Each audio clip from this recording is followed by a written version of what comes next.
Hello friend, welcome back to my YouTube channel R study. तो हम लोग grammars के 120 रूल्स देख रहे थे। तो पिछले लेक्चर में हम लोग ने 21 रूल्स को कंप्लीट कर चुका हूँ। तो इस लेक्चर में हम आगे के कुछ नए रूल्स देखेंगे। तो चलिए स्टार्ट करते हैं हम आज के रूल से। तो आज का पहला रूल है वेरी और much, using of very much. तो हम सेंटेंस में वेरी और मच किसके साथ यूज करते हैं, कैसे यूज करते हैं वो देखेंगे।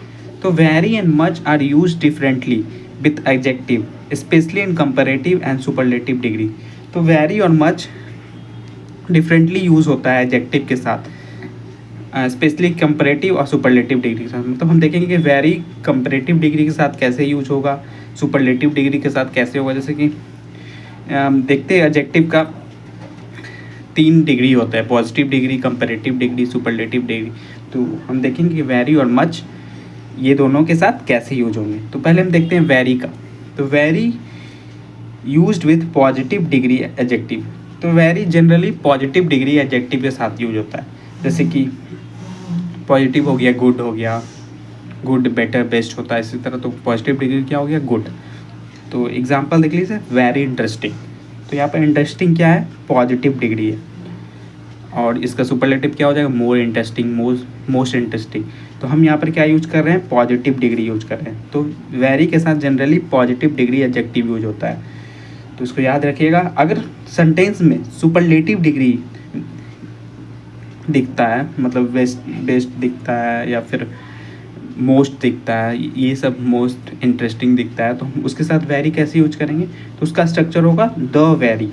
तो हम सेंटेंस में द वेरी यूज करेंगे। जैसे कि एग्जांपल देखिए, he is the very best student of my class. मतलब ये सबसे बेस्ट स्टूडेंट है हम मेरे क्लास का। तो हम यहाँ पर सुपरलेटिव दिख रहा है आपको, बेस्ट दिख रहा है, तो हम द वेरी स्ट्रक्चर यूज करेंगे सेंटेंस में। और सिंपली अगर पॉजिटिव डिग्री है तो वेरी यूज करेंगे। तो ये वेरी का रूल आपको अच्छे से समझ आ गया होगा। तो हम मच देखते हैं।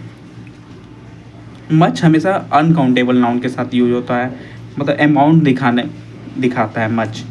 और ये यूज विद कंपैरेटिव डिग्री, मतलब ये जनरली कंपैरेटिव डिग्री एडजेक्टिव के साथ ही यूज होता है। जैसे कि he is much smarter than you. तो यहाँ पर देख रहे होंगे कि स्मार्टर, तो यहाँ क्या है, कंपैरेटिव डिग्री है, स्मार्ट नहीं है, स्मार्टेस्ट नहीं है, यहाँ पर मच स्मार्टर। तो मच हमेशा कंपैरेटिव डिग्री लेता है। तो देखिए, मच स्मार्टर देन यू।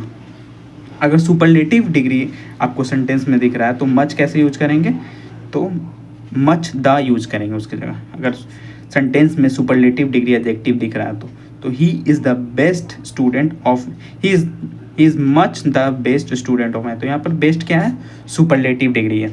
तो यहाँ पर क्या यूज हो रहा है, मच द। तो he is the much the best student of my class. तो ये दोनों रूल आपको अच्छे से समझ आया होगा। मतलब एक रूल वेरी और मच हम सेंटेंस में कैसे यूज करेंगे। वेरी जनरली पॉजिटिव डिग्री के साथ यूज होता है और मच जनरली कंपैरेटिव डिग्री के साथ यूज होता है। अगर सुपरलेटिव डिग्री दिखे तो इसका स्ट्रक्चर चेंज हो जाता है, मच का मच द हो जाता है। और अगर वेरी में अगर कंपैरेटिव डिग्री दिखे तो द वेरी यूज करेंगे। तो चलिए हम नेक्स्ट रूल पे चलते हैं।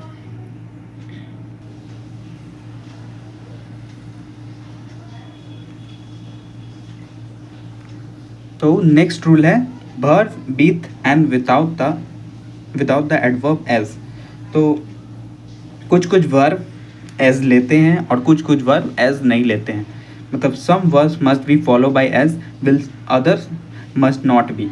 तो मतलब कुछ कुछ ऐसे वर्ब हैं जो कि अपने साथ एज लेंगे ही, और कुछ कुछ ऐसे वर्ब हैं जैसे इलेक्ट, अपॉइंट, कंसीडर, ये सब वो अपने साथ कभी भी एज नहीं लेंगे। तो हम देखते हैं एग्जाम्पल।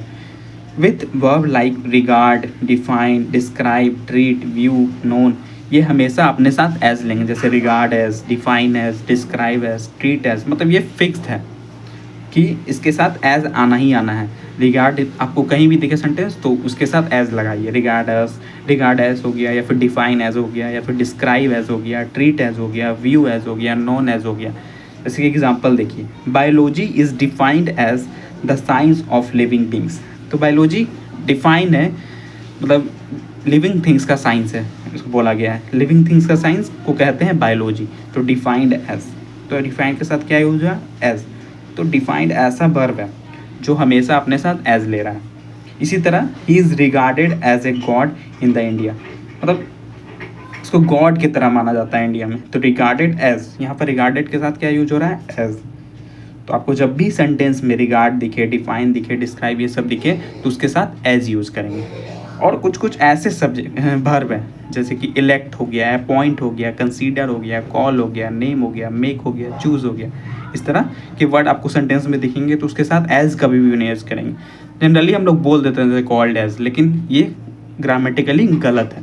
तो हम कॉल्ड के साथ एज यूज़ नहीं करेंगे। Simply the teacher called him stupid, तो यहाँ पर एज यूज़ नहीं होगा कॉल्ड के साथ, क्योंकि ये सब वर्ब एज कभी नहीं लेते हैं। इलेक्ट एज ऐसा यूज़ नहीं होता है, लेकिन हम बोल देते हैं, लेकिन ये ग्रामेटिकली गलत होगा। जैसे कि he has just appointed director of the publishing division, तो यहाँ पर अपॉइंटेड दिख रहा है आपको, तो अपॉइंटेड के साथ एज यूज़ नहीं करेंगे। अपॉइंटेड सिंपली अपॉइंटेड यूज़ होगा, he has just appointed director.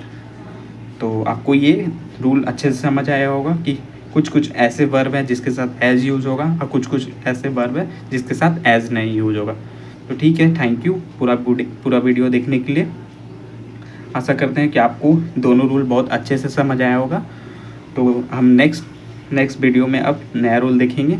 ठीक है, धन्यवाद पूरा वीडियो देखने के लिए।